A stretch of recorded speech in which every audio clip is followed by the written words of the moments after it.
नमस्कार. अडीचच्या बातमीपत्रात मी परिणिता हेदवकर आपलं स्वागत करते. सुरुवातीला एक नजर ठळक बातम्यांवर. नियोजित मुदतीत काळ्या पैशाबाबतची माहिती उघड न करणाऱ्यांच्या विरोधात केंद्र सरकार कारवाई करणार. कोकण रेल्वेच्या दुपदरीकरणाला केंद्र सरकारची मंजुरी. केंद्रीय मंत्री अनंत गीते यांची माहिती. येत्या 15 ऑक्टोबरपासून धावणार वसई रत्नागिरी मार्गावर नवीन पॅसेंजर गाडी. महत्वाकांक्षी स्वच्छ भारत अभियानाच्या अंमलबजावणीत महाराष्ट्र देशात अग्रेसर. अहवालाचा निर्वाळा. इंद्राणी मुखर्जी हिची प्रकृती स्थिर. औषधांचं अतिसेवन केल्याचा अंदाज. मुख्यमंत्र्यांनी दिले चौकशीचे आदेश. आणि सानिया मिर्झा मार्टिना हिंगीस जोडीनं जिंकला वुहान खुल्या टेनिस स्पर्धेत महिला दुहेरी चषक. आणि आता पाहूयात सविस्तर वृत्त. नियोजित मुदतीत स्वतःकडच्या काळ्या पैशाबाबतची माहिती उघड न करणाऱ्यांना केंद्र सरकारनं इशारा दिला आहे. परदेशात असणाऱ्या काळ्या पैशाबाबतची माहिती जाहीर न केल्याचा पश्चात्ताप या नागरिकांना होईल, असं केंद्रीय वित्त व्यवहार सचिव शक्तिकांत दास यांनी ट्विटरवर म्हटलं आहे. आता सरकारच अशा नागरिकांना शोधून काढेल असा इशाराही त्यांनी दिला आहे. राष्ट्रांमध्ये झालेल्या करारानुसार अर्थव्यवहारांची माहिती परस्परांना उपलब्ध करून दिली जाणार आहे. त्यामुळे काळ्या पैशाविरोधातला हा लढा आर्थिक सुधारणा क्षेत्रातलं एक महत्त्वाचं अस्त्र ठरू शकतं, असं दास यांनी म्हटलं आहे.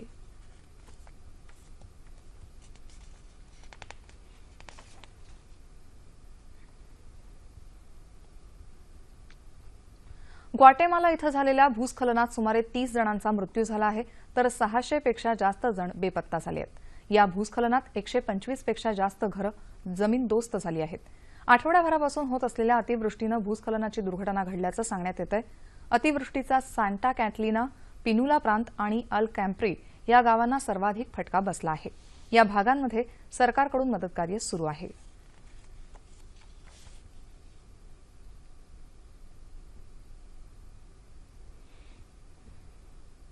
जागतिक बँकेच्या बैठकीत सहभागी होण्यासाठी केंद्रीय वित्तमंत्री अरुण जेटली अमेरिका आणि पेरू देशांच्या दौऱ्यावर आज रवाना होत आहेत.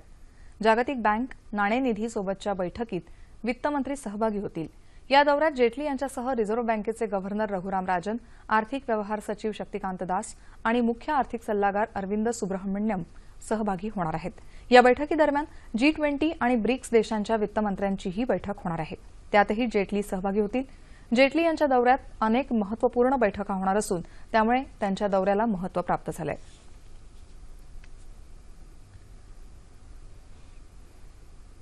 कोकण रेल्वेच्या दुपदरीकरणाला केंद्र सरकारनं मंजुरी दिली आहे, अशी माहिती केंद्रीय अवजड उद्योग मंत्री अनंत गीते यांनी दिली आहे. याबाबतची अधिकृत घोषणा रेल्वे मंत्री सुरेश प्रभू येत्या 15 ऑक्टोबरला करणार असल्याचं त्यांनी सांगितलं.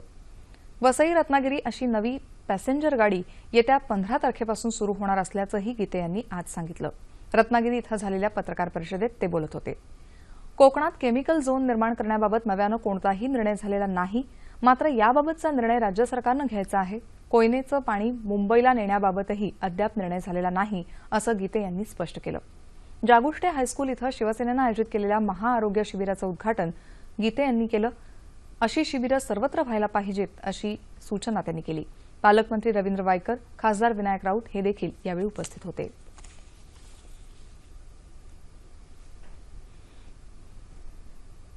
स्वच्छ भारत अभियानाला सरकार किंवा कोणत्याही राजकीय पक्षामुळे यश मिळत नाही, तर त्यातल्या जनसहभागामुळे अभियान यशस्वी होतंय, असं पंतप्रधान नरेंद्र मोदी यांनी सांगितलं. स्वच्छ भारत हे जनआंदोलन झालं पाहिजे, असं ते म्हणाले. काल झालेल्या एका कार्यक्रमात या अभियानाशी संबंधित संस्था आणि व्यक्तींचा पंतप्रधानांनी पुरस्कार देऊन गौरव केला. देश स्वच्छ ठेवण्यासाठी नागरिकांनी सार्वजनिक स्वच्छतेकडे लक्ष देऊन काही सवयी बदलण्याची गरज पंतप्रधानांनी यावेळी व्यक्त केली. या अभियानात अनेकांनी सहकार्य केलं असून त्यात प्रसारमाध्यमांचा मोलाचा वाटा असल्याचं ते म्हणाले. या अभियानांतर्गत केंद्र सरकारनं शौचालयं बांधण्याची मोहीम सुरू केली आहे. शाळेत शौचालयं बांधली जात असल्यामुळे मुलींना फायदा होतो. सरकारनं एका वर्षात निर्धारित उद्दिष्टापेक्षा जास्त शौचालयं बांधल्याचं त्यांनी सांगितलं. गावांमध्ये 60 लाख शौचालयं बांधण्याचं उद्दिष्ट होतं, मात्र सरकारनं वर्षभरात 95 लाख शौचालयं बांधल्याचं पंतप्रधान यांनी सांगितलं.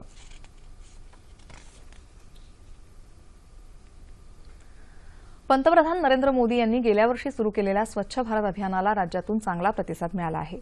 या महत्वाकांक्षी अभियानाच्या अंमलबजावणीत महाराष्ट्र प्रथम क्रमांकावर असल्याचं याबाबतच्या अहवालात नमूद करण्यात आलं आहे।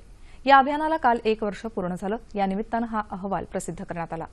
राज्यातल्या 2603 गावांतील प्रत्येक घरात शौचालय बांधण्यात आली आहेत। 6 तालुक्यातील प्रत्येक घरात शौचालय आहे असं या अहवालात नमूद केलं आहे।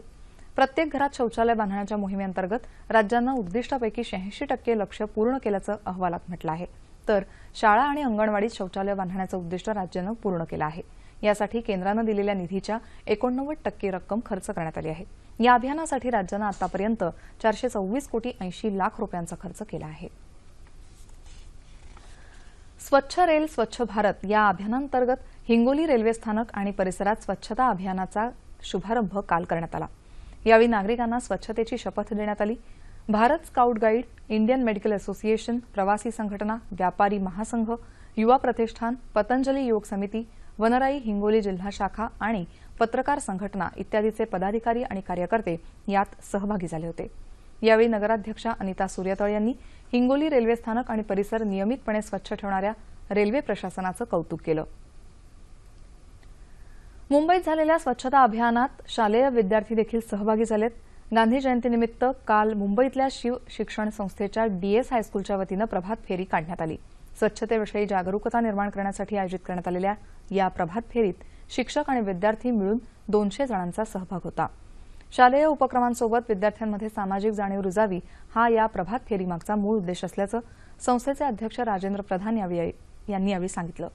धुळे जिल्ह्यातही स्वच्छता अभियानात उत्कृष्ट कामगिरी केलेल्या 23 ग्रामपंचायतींचे सरपंच आणि ग्रामसेवकांचा जिल्हा परिषद अध्यक्ष सरला पाटील आणि मुख्य कार्यकारी अधिकारी ओमप्रकाश देशमुख यांच्या हस्ते सत्कार करण्यात आला। स्वच्छता ही फक्त स्वच्छता कक्षाची जबाबदारी नसून सामूहिक जबाबदारी असल्याचं जिल्हा परिषदेचे मुख्य कार्यकारी अधिकारी ओमप्रकाश देशमुख यांनी सांगितलं। ग्रामीण भागात शौचालय बांधणाऱ्या 5 लाभार्थ्यांना 12,000चं अनुदान बक्षीस म्हणून देण्यात येतं असंही ते यावेळी म्हणाले। खादी हे फक्त कापड नाही तर ती एक विचारधारा आहे असं मत न्यायमूर्ती CS धर्माधिकारी यांनी व्यक्त केलंय। गांधी जयंतीनिमित्त मुंबईत खादी उत्सवाच्या शुभारंभ प्रसंगी ते काल बोलत होते।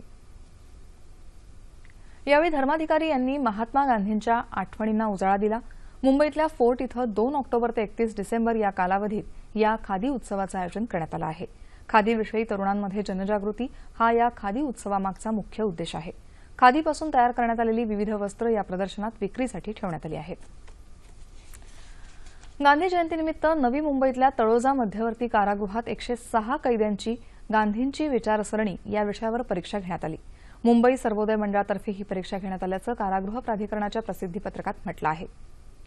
कैद्यांच्या विचारांवर गांधीजींच्या सत्य आणि अहिंसा या मूल्यांचा प्रभाव पडावा यासाठी मुंबई सर्वोदय मंडळ राज्यातल्या विविध कारागृहात गेली 10 वर्ष हा उपक्रम राबवतंय। सहकार कायद्याची निर्मिती समाजाच्या आणि तळागाळातल्या गरीब आदिवासी शेतकरी समाजासाठी करण्यात आली आहे। बदलत्या जागतिकीकरणानुसार या कायद्यात बदल करण्याची गरज असल्याचं मत केंद्रीय रस्ते वाहतूक आणि महामार्ग मंत्री नितीन गडकरी यांनी व्यक्त केलं। नागपूर इथं नचिकेत प्रकाशनच्या वतीनं आयोजित नचिकेत गौरव पुरस्काराच्या वितरण कार्यक्रमात ते काल बोलत होते।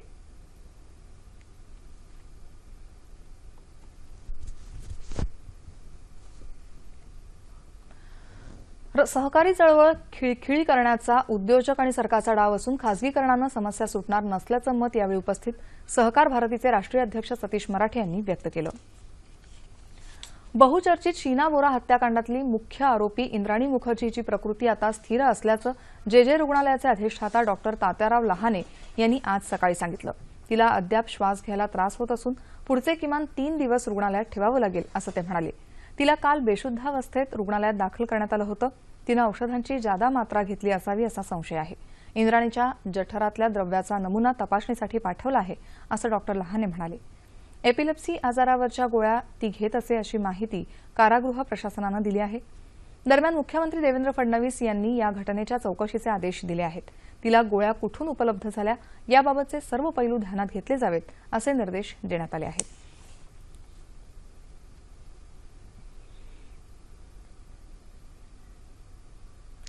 देशाच्या स्वातंत्र्य लढ्यात आदिवासी नेत्यांनी दिलेल्या मौलिक योगदानाची माहिती शालेय पाठ्यपुस्तकात समावेश करण्याची आवश्यकता आहे असं राज्यपाल चे विद्यासागर राव यांनी म्हटलं आहे। नागपूरमध्ये आयोजित करण्यात आलेल्या अखिल भारतीय वनवासी कल्याण आश्रमाच्या 3 दिवसीय कार्यकर्ता संमेलनाचं काल राज्यपालांच्या हस्ते उद्घाटन झालं, त्यावेळी ते बोलत होते. आदिवासी संस्कृती आणि परंपरा महान आहेत. त्यांचा इतिहास आणि कार्यकर्तृत्व नीटपणे जगासमोर आलेलं नाही. त्या उजेडात येण्याची गरज आहे. बिरसा मुंडा, कोमराम भीम, हिराबाई, रामजी गोंड इत्यादी आदिवासी नेत्यांनी 1857च्या स्वातंत्र्य लढ्यात दिलेल्या योगदानाबाबत राज्यपालांनी यावेळी गौरवोद्गार काढले. 1940च्या दशकात कोमराम भीम यांनी जल, जमीन, जंगल यासाठी दिलेल्या प्रखर लढ्याचा उल्लेख राज्यपालांनी केला. आदिवासी समाजाच्या विकासासाठी शासन विविध योजना राबवत असते, परंतु त्यांना प्रत्यक्षात किती लाभ आजवर झालाय याचं मूल्यमापन झालं पाहिजे. त्यासाठी कार्यकर्त्यांनी काम करावं, विविध योजनांची माहिती त्यांच्यापर्यंत पोहोचवावी, आदिवासींना शिक्षणाचं महत्त्व पटवून द्यावं असं आवाहन राज्यपालांनी यावेळी केलं. यावेळी केंद्रीय रस्ते वाहतूक आणि महामार्ग मंत्री नितीन गडकरी, पालकमंत्री चंद्रशेखर बावनकुळे, महापौर प्रवीण दटके इत्यादी मान्यवर उपस्थित होते. देशातल्या विविध किरकोळ आणि घाऊक दुकानांमधून गोळा केलेल्या भाज्या, फळं, दूध आणि इतर खाद्यपदार्थांमध्ये कीडनाशकांचे अंश सापडले आहेत असं केंद्र सरकारनं म्हटलं आहे. यासाठी 20,000हून अधिक नमुने गोळा करण्यात आले. त्यापैकी 18.7% नमुन्यांमध्ये कीडनाशकांचे अंश आढळून आले असं केंद्रीय कृषी मंत्रालयानं प्रसिद्ध केलेल्या अहवालात म्हटलं आहे. सुमारे 2.5% नमुन्यांमध्ये कीडनाशकांचं प्रमाण विहित प्रमाणापेक्षा अधिक आढळलं, तर सुमारे 12.5% नमुन्यांमध्ये अप्रमाणित कीडनाशकांचे अंश सापडले असं या अहवालात म्हटलं आहे. सेंद्रिय उत्पादनं विकणाऱ्या दुकानांमधल्या नमुन्यांमध्ये देखील कीडनाशक आढळल्याचं यात म्हटलं आहे.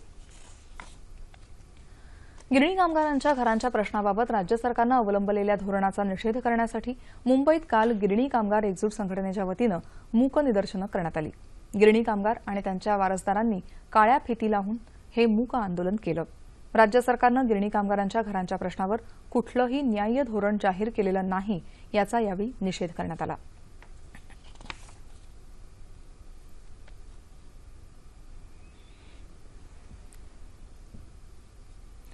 उत्तर प्रदेशच्या माजी मुख्यमंत्री मायावती यांची सीबीआयनं काल चौकशी केली. कोट्यवधी रुपयांच्या राष्ट्रीय ग्रामीण आरोग्य अभियानातील गैरव्यवहारांबाबत ही चौकशी करण्यात आली. अधिकाऱ्यांनी दिलेल्या माहितीनुसार मायावती यांनी मुख्यमंत्रीपदाच्या त्यांच्या कार्यकाळात घेण्यात आलेल्या काही निर्णयांबाबत अनभिज्ञता दर्शवली. आरोग्य आणि कुटुंब विकास मंत्रालयाचं विभाजन आणि जिल्हा परियोजना अधिकाऱ्यांच्या 100 पदांबाबत मायावतींविरुद्ध काही पुरावे मिळाल्याचा दावा सीबीआयनं केला होता. त्या पार्श्वभूमीवर ही चौकशी करण्यात आली. मायावती यांच्या मुख्यमंत्रीपदाच्या कार्यकाळात 2007 ते 2012 दरम्यान हा गैरव्यवहार झाला होता. सर्व पक्षांनी सहमतीनं पंतप्रधानांची निवड करावी असं आवाहन नेपाळचे राष्ट्रपती रामबरन यादव यांनी सर्व पक्षांना केलं आहे. सहमतीचं सरकार बनवण्यासाठी त्यांनी 1 आठवड्याची मुदत दिली आहे. नेपाळचे पंतप्रधान सुशील कोइराला यांच्या निवेदनानुसार यादव यांनी हे आवाहन केलं आहे. 1 आठवड्यात सर्व सहमतीनं सरकार स्थापन झालं नाही तर संसदेत बहुमतासाठी पुढली प्रक्रिया सुरू करण्यात येईल. इच्छा असेल तर मार्ग दिसेल ही उक्ती सार्थ ठरवत पारंपरिक शेतीला आधुनिकतेची जोड देत जळगाव जिल्ह्यातल्या रवींद्र महाजन या युवा शेतकऱ्यानं 55 एकर जमिनीत सुंदर फळ रोप वाटिका फुलवली आहे. त्याची ही यशोगाथा. पावसाचं अत्यल्प प्रमाण, डोंगराळ भागात असलेली मुरमाड जमीन अशा प्रतिकूल परिस्थितीत जिद्द, कष्ट आणि सुयोग्य व्यवस्थापनाची उत्तम सांगड घालून जळगाव जिल्ह्यातल्या गारखेडा या छोट्याशा गावात राहणाऱ्या रवींद्र महाजन यांनी आपल्या स्वप्नातली रोपवाटिका फुलवली आहे. पाण्याची मुबलक व्यवस्था झाल्याच्या नंतर मग रोपवाटिकेला आमच्या खऱ्या अर्थाने सुरुवात झाली. आमचं त्या काळातलं साधारण एक 10 एकरापासून सुरू झालेलं नर्सरीचं जो क्षेत्र होतं, आज ते जवळपास 125 एकरमध्ये वाढ झालेली आहे आणि साधारण 55 एकर क्षेत्रामध्ये त्यात फक्त नर्सरीचं आमचं प्रोडक्शन चालू आहे.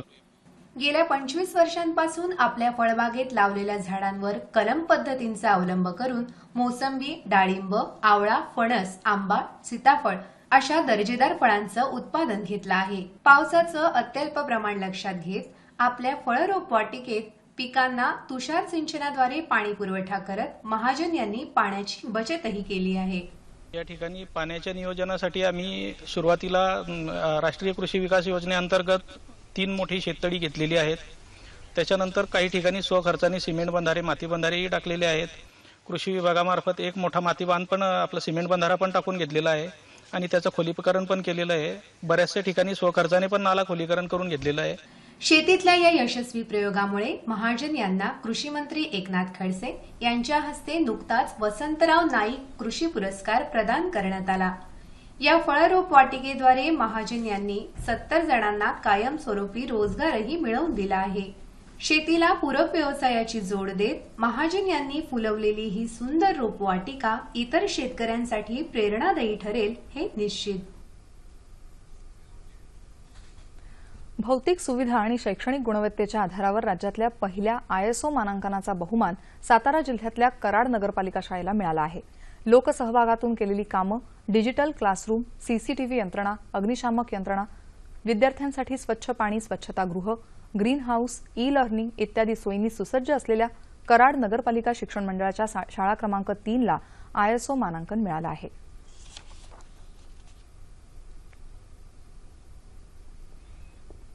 गान संवर्धन संस्थेच्या व्यासपीठावर मान्यवर संगीत तज्ज्ञांनी मांडलेल्या विचारधनाचं लिखित रूपांतर असलेल्या मायस्ट्रो स्पीक या इंग्रजी ग्रंथाचं प्रकाशन काल पुण्यात गायक पंडित जसराज यांच्या हस्ते झालं। पंडित भीमसेन जोशी, पंडित शिवकुमार शर्मा, पंडित जसराज यांच्यासह 45 दिग्गजांचं विचारधन या ग्रंथात आहे। ज्येष्ठ गायिका प्रभा अत्रे यांना हा ग्रंथ समर्पित करण्यात आला। रसिक कलाकाराला केवळ ऐकतातच असं नाही तर स्वीकारतातही अशा शब्दात जसराज यांनी महाराष्ट्रातल्या रसिकांचा गौरव केला।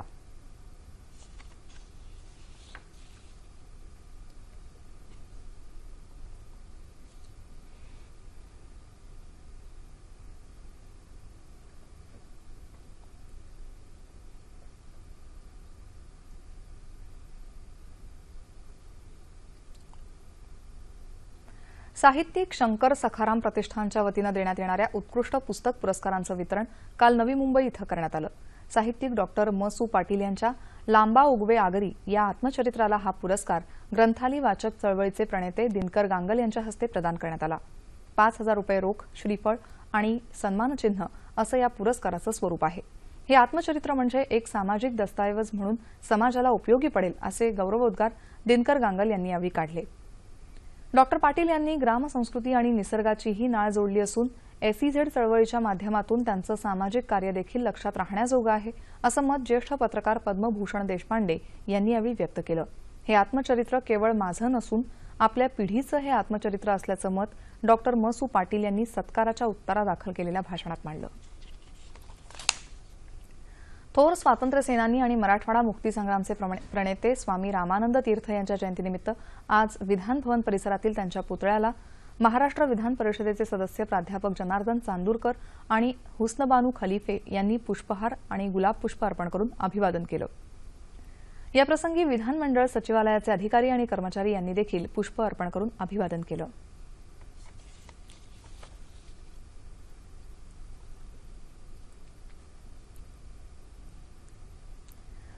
पुण्यातल्या समर्थ प्रतिष्ठाननं दुष्काळग्रस्त भागातल्या शेतकऱ्यांना मदत करून आपला 16वा वर्धापन दिन सोहळा काल साजरा केला।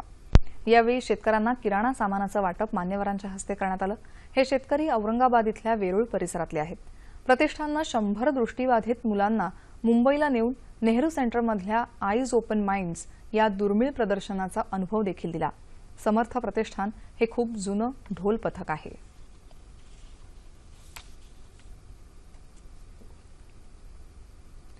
गेल्या महिन्यात पाऊस झाल्यामुळे बीड जिल्ह्यात रब्बी हंगामाची पेरणी मागील वर्षाच्या तुलनेत अधिक होईल असा कृषी विभागाचा अंदाज आहे। शेतकऱ्यांनी रब्बी हंगामात ज्वारी, हरभरा, तूर, करडई या पिकांची लागवड करण्याचं आवाहन कृषी विभागानं केलं आहे।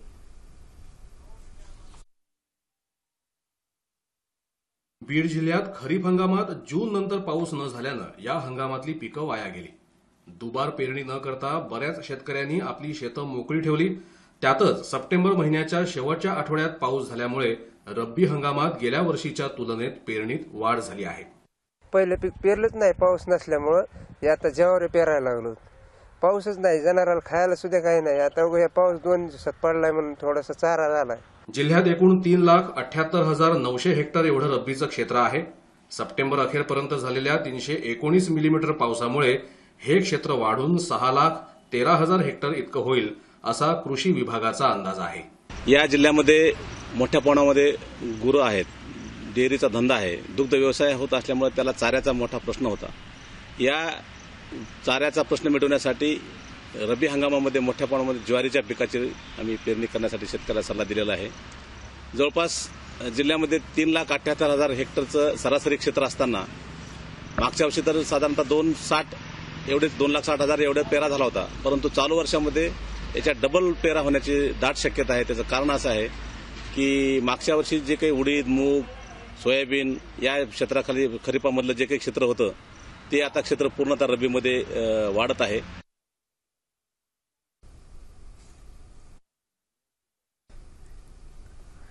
चीनमध्ये झालेल्या वुहान खुल्या टेनिस स्पर्धेच्या महिला दुहेरीत भारताची सानिया मिर्झा आणि स्वित्झर्लंडची मार्टिना हिंगिस जोडीनं विजय मिळवला आहे. या हंगामातला या जोडीचा हा 7वा विजय आहे. आज झालेल्या अंतिम फेरीत त्यांनी इरिना मोनिका या रुमानियन जोडीचा 6-2, 6-3 अशा 2 सरळ सेट्समध्ये पराभव केला. हिमाचल प्रदेशात धरमशाला इथं झालेल्या पहिल्या T20 क्रिकेट सामन्यात भारताला काल दक्षिण आफ्रिकेकडून पराभव स्वीकारावा लागला. आफ्रिकेनं 7 गडी आणि 2 चेंडू राखून विजय मिळवला. नाणेफेक जिंकून आफ्रिकेनं भारताला फलंदाजीसाठी पाचारण केल्यानंतर भारतानं 20 षटकात 5 बाद 199 धावा केल्या. रोहित शर्माच्या तडाखेबंद 106 धावा हे भारतीय डावाचं वैशिष्ट्य ठरलं. भारतीय आव्हानाचा पाठलाग करताना जेपी ड्युमिनीनं केलेल्या नाबाद 68 धावांच्या जोरावर आफ्रिकेनं फक्त 3 गडी गमावत विजय मिळवला आणि तोच सामनावीर देखील ठरला.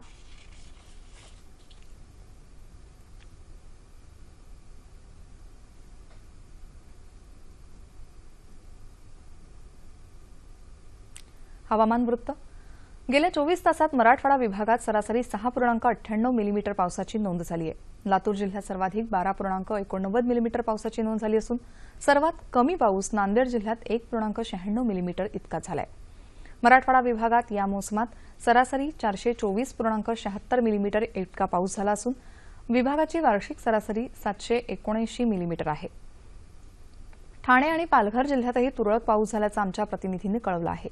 सातारा जिल्ह्यातल्या कराड, महाबळेश्वर, फलटण, माण इथं जोरदार पाऊस झाल्याचं वृत्त आहे. येत्या 36 तासात कोकण आणि दक्षिण मध्य महाराष्ट्रात काही ठिकाणी तर उत्तर मध्य महाराष्ट्र, मराठवाडा आणि विदर्भात तुरळक ठिकाणी मेघगर्जनेसह पाऊस पडण्याची शक्यता हवामानशास्त्र विभागानं वर्तवली आहे. शेवटी ठळक बातम्या पुन्हा एकदा. नियोजित मुदतीत काळ्या पैशाबाबतची माहिती उघड न करणाऱ्यांच्या विरोधात केंद्र सरकार कारवाई करणार.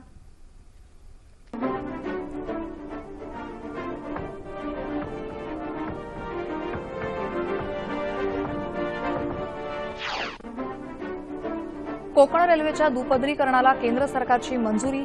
केंद्रीय मंत्री अनंत गीते यांची माहिती. येत्या 15 ऑक्टोबरपासून धावणार वसई रत्नागिरी मार्गावर नवीन पॅसेंजर गाडी.